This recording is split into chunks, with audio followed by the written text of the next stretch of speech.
Good morning, students. I am your science teacher Sushmita Roy. Welcome to your online science class once again. Today we will read a new chapter, The Earth and its Neighbors. So let's start the chapter.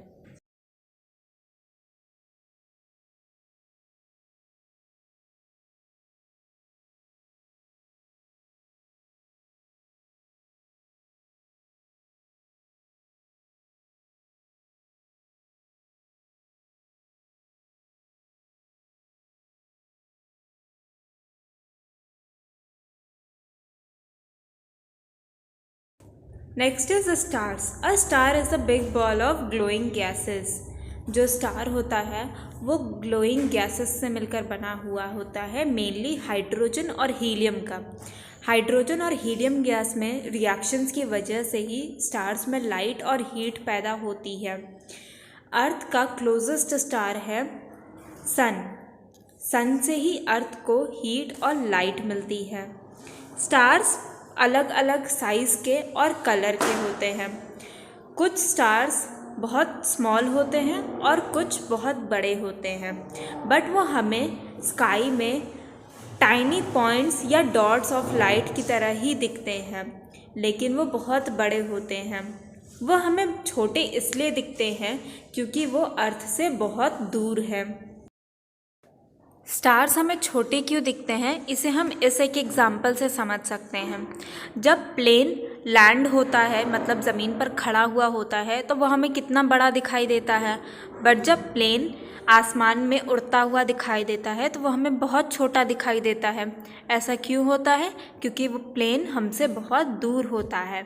इसीलिए stars भी होते बहुत बड़े हैं, but वो हमें छोटे दिखाई देते हैं क्योंकि अर्थ से वो बहुत ज़्यादा डिस्टेंस पे हैं। Next is milky way Galaxy. हम जो स्टार्स नाइट स्काई में देखते हैं वो केवल स्टार के क्लाउड्स का एक छोटा सा पार्ट है। This star cloud is called milky way Galaxy which has billions of stars. ये जो स्टार्स का क्लाउड हमें दिखाई दे रहा है ये मिल्की वे गैलेक्सी है, जिसमें करोड़ों अरबों स्टार्स प्रेजेंट हैं। हमारे यूनिवर्स में बिलियंस ऑफ गैलेक्सीज़ प्रेजेंट हैं। इनमें से कुछ गैलेक्सीज़ इतनी छोटी हैं कि इनमें केवल कुछ मिलियन स्टार्स ही हैं, और कुछ इतने बड़ी गैलेक्सीज़ हैं कि इनमें 400 बिलियन स्टार्स या उनसे भी ज़्यादा प्रेजेंट हैं। हम जिस गैलेक्सी में रहते हैं उसका नाम है मिल्की वे गैलेक्सी, और हमारा सोलर सिस्टम भी मिल्की वे गैलेक्सी में ही प्रेजेंट है। Students, we know that the earth revolves around the sun. हम जानते हैं कि हमारा जो अर्थ है वो सन के चारों ओर चक्कर लगाता है। अर्थ के अलावा बाकी जो प्लैनेट्स हैं और स्पेस में प्रेजेंट अदर ऑब्जेक्ट्स हैं जिन्हें हम सेलेस्टियल बॉडीज़ कहते हैं, वो भी सन के चारों ओर चक्कर लगाते हैं। ये सभी चीज़ें सन के चारों ओर इसलिए चक्कर लगाते हैं क्योंकि ये सन की ग्रेविटेशनल फोर्स से बंधे हुए होते हैं। सन इन पे अपना ग्रेविटेशनल फोर्स अप्लाई करता है, जिसकी वजह से सभी प्लैनेट सन के चारों ओर अपने अपने ऑर्बिट में चक्कर लगाते हैं। इसे ही हम सोलर सिस्टम कहते हैं। कोई भी राउंड ऑब्जेक्ट जो सन के चारों ओर चक्कर लगाता है एक फिक्स्ड ऑर्बिट में और जिसे सन से ही लाइट मिलती है, उसे हम प्लैनेट कहते हैं। हमारे सोलर सिस्टम में टोटल 8 प्लैनेट्स हैं। First planet is Mercury. Mercury sun के सबसे क्लोज होता है। Next is Venus. Venus is the brightest object in the night sky. Venus रात के समय चमकने वाला ब्राइटेस्ट ऑब्जेक्ट होता है। मार्स अर्थ के सबसे क्लोजेस्ट रहने वाला प्लैनेट है। मार्स को हम रेड प्लैनेट भी कहते हैं। और सोलर सिस्टम का लार्जेस्ट प्लैनेट है जुपिटर। जुपिटर के बाद है सैटर्न। सैटर्न के चारों ओर रिंग्स जैसे शेप पाए जाते हैं जो रॉक और आइस के बने हुए होते हैं। 7th नंबर प्लैनेट है यूरेनस। यूरेनस हमारे सोलर सिस्टम का 3rd लार्जेस्ट प्लैनेट है। उसके बाद 8 नंबर प्लैनेट है नेपच्यून। नेपच्यून सन से सबसे ज़्यादा दूर प्रेजेंट है और ये कोल्डेस्ट प्लैनेट है, यानी सबसे ठंडा प्लैनेट है।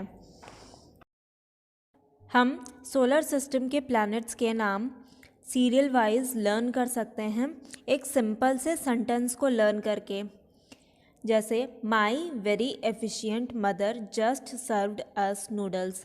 इसमें माई के एम से मरकरी, वेरी के वी से वीन, एफिशिएंट के ई से अर्थ, मदर के एम से मार्स, जस्ट के जे से जुपिटर, सर्व्ड के एस से सैटर्न, अस के यू से यूरेनस और नूडल्स के एन से नेपच्यून होता है।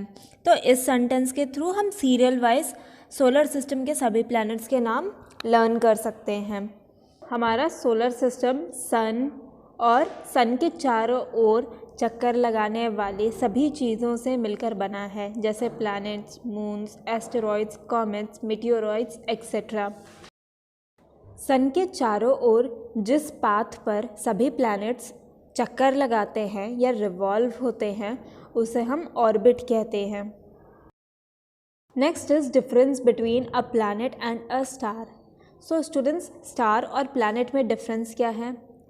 स्टार प्लैनेट से साइज़ में बहुत ज़्यादा बड़े होते हैं और प्लैनेट्स साइज़ में छोटे होते हैं।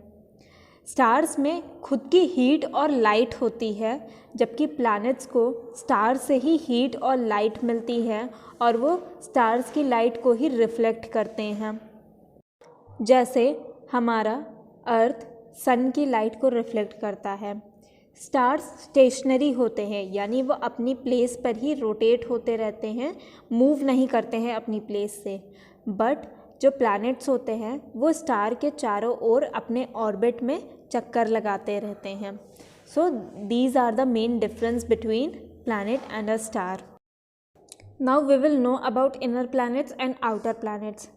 जो फर्स्ट 4 प्लैनेट्स हैं सन के जो क्लोज़र हैं उन्हें हम इनर प्लैनेट्स कहते हैं। ये 4 प्लैनेट्स रॉक्स और सॉइल से मिलकर बने हैं और इनका जो सरफेस है वो सॉलिड है। सो स्टार्टिंग के 4 प्लैनेट्स कौन से हैं? Mercury, Venus, earth and Mars.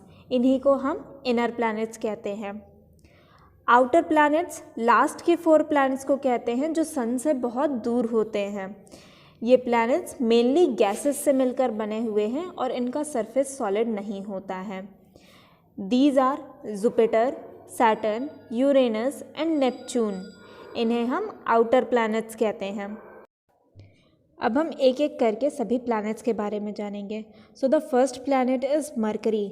Mercury sun के सबसे क्लोजेस्ट प्लैनेट है और ये सबसे स्मॉलेस्ट प्लैनेट भी है सोलर सिस्टम का। मरकरी का अपना कोई एटमॉस्फेयर नहीं होता है, तो सन की रेज़ इस पर डायरेक्ट पड़ती हैं, जिसकी वजह से ये डे टाइम में बॉइलिंग हॉट यानी बहुत ज़्यादा गर्म होता है और नाइट में बहुत ज़्यादा कोल्ड होता है। मरकरी पर लाइफ का कोई भी एविडेंस नहीं मिलता है और इसके आसपास कोई सैटेलाइट भी प्रेजेंट नहीं है। Next is Venus. वीनस हमारे सोलर सिस्टम का सेकेंड प्लैनेट है। ये भी बहुत गर्म होता है, इसलिए ये हमारे सोलर सिस्टम का ब्राइटेस्ट प्लैनेट भी है। हम इस प्लैनेट को सनसेट और सनराइज़ के टाइम पर देख सकते हैं, इसीलिए इसे मॉर्निंग स्टार और इवनिंग स्टार भी कहा जाता है। It is little smaller than the earth. ये अर्थ से साइज़ में थोड़ा सा छोटा है और हम इसे क्लियरली इसलिए देख पाते हैं क्योंकि ये अर्थ के क्लोज है। वीनस के एटमॉस्फेयर में large amount of carbon dioxide पाई जाती है, थोड़ी सी मात्रा में वाटर वेपर और ऑक्सीजन पाई जाती है। This atmosphere reflects the sunlight falling on it. ऐसा एटमॉस्फेयर सनलाइट को बहुत ज़्यादा रिफ्लेक्ट करता है, जिसकी वजह से ये इतना ब्राइट दिखता है। Venus has no satellite. Venus का अपना कोई सैटेलाइट नहीं होता है। Next is Earth. Earth solar system का थर्ड प्लैनेट है और ये एकमात्र ऐसा प्लैनेट है जो लाइफ को सपोर्ट करता है, यानी जहाँ पर लाइफ पाई जाती है, प्लांट्स, एनिमल्स, ह्यूमंस पाए जाते हैं। Atmosphere of the earth is composed of many gases. Earth का जो एटमॉस्फेयर है वो बहुत सारे गैसेस के मिक्सचर से बना है जो सन की हार्मफुल रेज़ को फिल्टर कर देती हैं, यानी अर्थ के एटमॉस्फेयर में एंटर नहीं करने देती हैं। इसीलिए अर्थ पर लाइफ पॉसिबल है। अर्थ हैज़ वन सैटेलाइट, अर्थ का एक ही सैटेलाइट है जिसे हम मून कहते हैं। मून रात में हमें चमकता हुआ दिखाई देता है क्योंकि ये सन की लाइट को रिफ्लेक्ट करता है। इसे हम ब्लू प्लैनेट भी कहते हैं क्योंकि अर्थ का 3/4 पार्ट वाटर से कवर है और 1/4 पार्ट लैंड से कवर है, तो स्पेस से देखने पर यह हमें ब्लू कलर का दिखाई देता है, इसलिए हम इसे ब्लू प्लैनेट भी कहते हैं। Next is Mars. Mars is the 4th planet of solar system. ये अर्थ के बाद सोलर सिस्टम में आता है। ये रेड कलर के डस्ट से ढका हुआ है, इसलिए ये रात के टाइम स्काई में हमें रेड कलर का दिखाई देता है, इसीलिए इसे हम रेड प्लैनेट भी कहते हैं।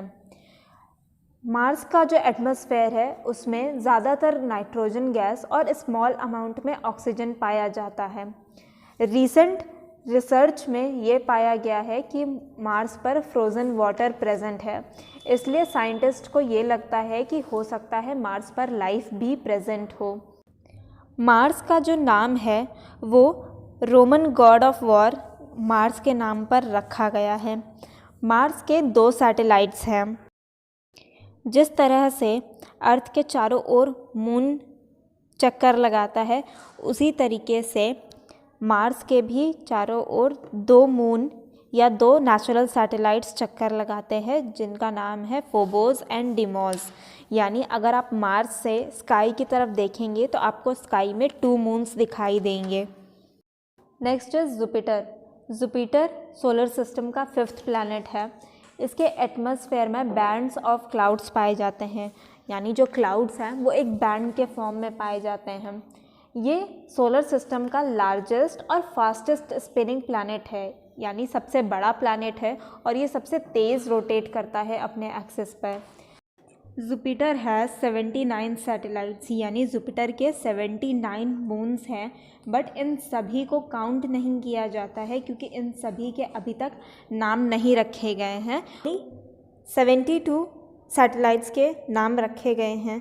आपके बुक के अकॉर्डिंग 69 नोन सैटेलाइट्स हैं जुपिटर के, बट विकिपीडिया के अकॉर्डिंग 72 के नाम रखे जा चुके हैं और बाकी के नाम अभी नहीं रखे गए हैं। So overall Jupiter has 79 satellites. Next is Saturn. Saturn is the 6th planet of our solar system. Saturn के चारों ओर क्लाउड रिंग्स देखने को मिलते हैं। ये cloud rings ice, rocks and dust से मिलकर बनते हैं। इसका एटमॉस्फेयर जुपिटर से मिलता जुलता हुआ है। It has 62 satellites. इनके 62 सैटेलाइट्स हैं, जिसमें सबसे बड़े सैटेलाइट का नाम है Titan. Next is Uranus. Uranus हमारे सोलर सिस्टम का 7th प्लैनेट है। यूरेनस बहुत कोल्ड प्लैनेट है क्योंकि ये सन से बहुत दूर है और ये हमारे सोलर सिस्टम का 3rd लार्जेस्ट प्लैनेट है।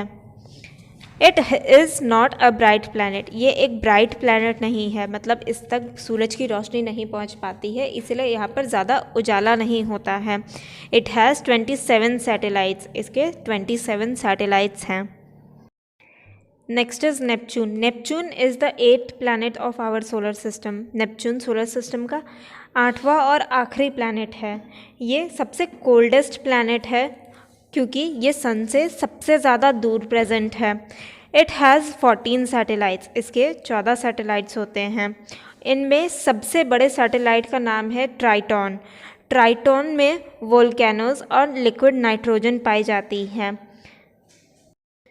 2006 के पहले तक प्लूटो को भी प्लैनेट माना जाता था, बट अब इसे ड्वार्फ प्लैनेट कहा जाता है क्योंकि इसमें प्लैनेट्स के कुछ फीचर्स नहीं देखने को मिलते हैं।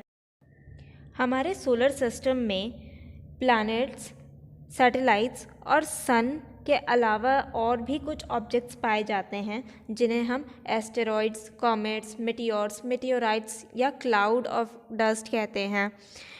आइए इनके बारे में डिटेल में जानते हैं। First is asteroids. Asteroids are rocky, airless remnants left over from the early formation of our solar system about 4.6 years billion ago. Asteroids rocks के बने हुए एयरलेस यानी जिनमें एयर प्रेजेंट ना हो लेफ्टओवर्स हैं। इन्हें हम प्लैनेटॉइड्स या माइनर प्लैनेट्स भी कहते हैं।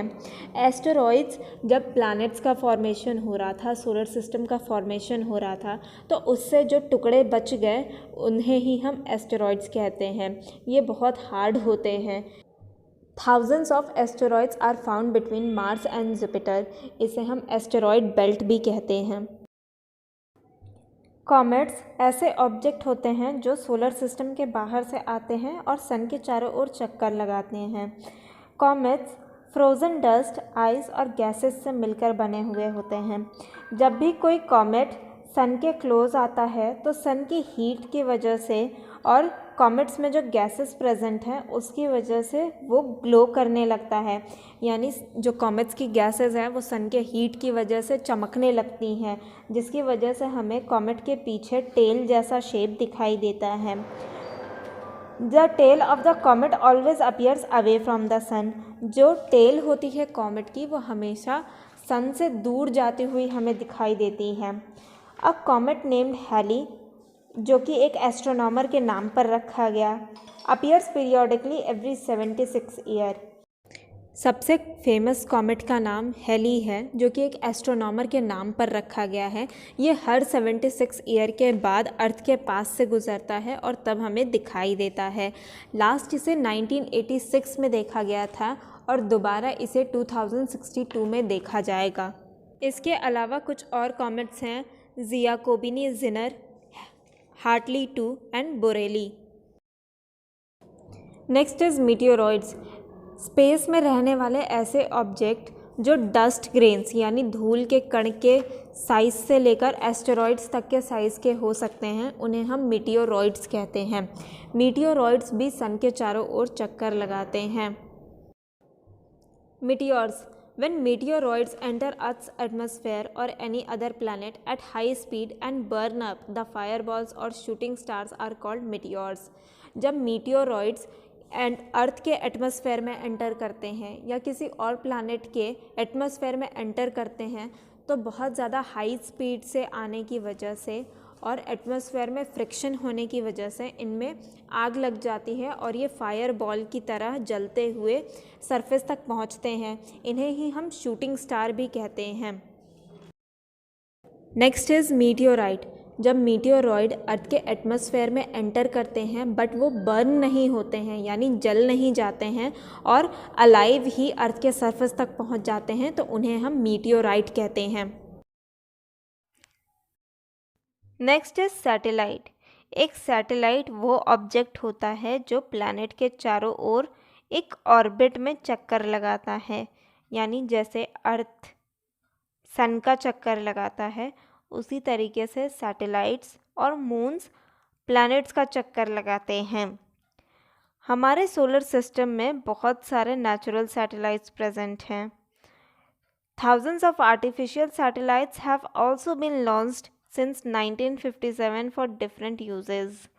1957 के बाद बहुत सारे आर्टिफिशियल सैटेलाइट यानी मैन मेड सैटेलाइट्स को भी स्पेस में लॉन्च किया गया जो अर्थ के चारों ओर ऑर्बिट में चक्कर लगाते हैं और हमारे बहुत सारे काम आते हैं। The first artificial satellite was Sputnik first. जो पहला आर्टिफिशियल सैटेलाइट लॉन्च किया गया था उसका नाम है Sputnik first. Sputnik first Russia ने अक्टूबर 4, 1957 में लॉन्च किया था। इसके बाद इंडिया ने आर्यभट्ट 15 अप्रैल 1975 को लॉन्च किया था। आर्टिफिशियल सैटेलाइट्स का यूज़ हम बहुत सारी चीज़ों के लिए करते हैं, जैसे weather forecasting. Artificial satellites space से क्लाउड्स की लोकेशन देखकर हमें बता सकते हैं कि आगे वेदर कैसा रहेगा। टेलीविज़न और रेडियो में जो ट्रांसमिशन होते हैं, यानी जो भी चीज़ें आप टेलीविज़न पे या रेडियो पे सुनते हैं, देखते हैं, उनको टेलीकास्ट करने के लिए भी आर्टिफिशियल सैटेलाइट्स का इस्तेमाल किया जाता है। फ़ोन कॉल्स और इंटरनेट का यूज़ करने के लिए भी कम्युनिकेशन सैटेलाइट्स का यूज़ होता है। और वो ग्राउंड वाटर, मिनरल रिसोर्सेज, इनका पता लगाने के लिए भी आर्टिफिशियल सैटेलाइट्स की हेल्प ली जाती है। इसके अलावा किसी भी जगह की लोकेशन या मैप बनाने के लिए भी आर्टिफिशियल सैटेलाइट्स हेल्पफुल होते हैं। That's it for today's class, students. Thank you for watching.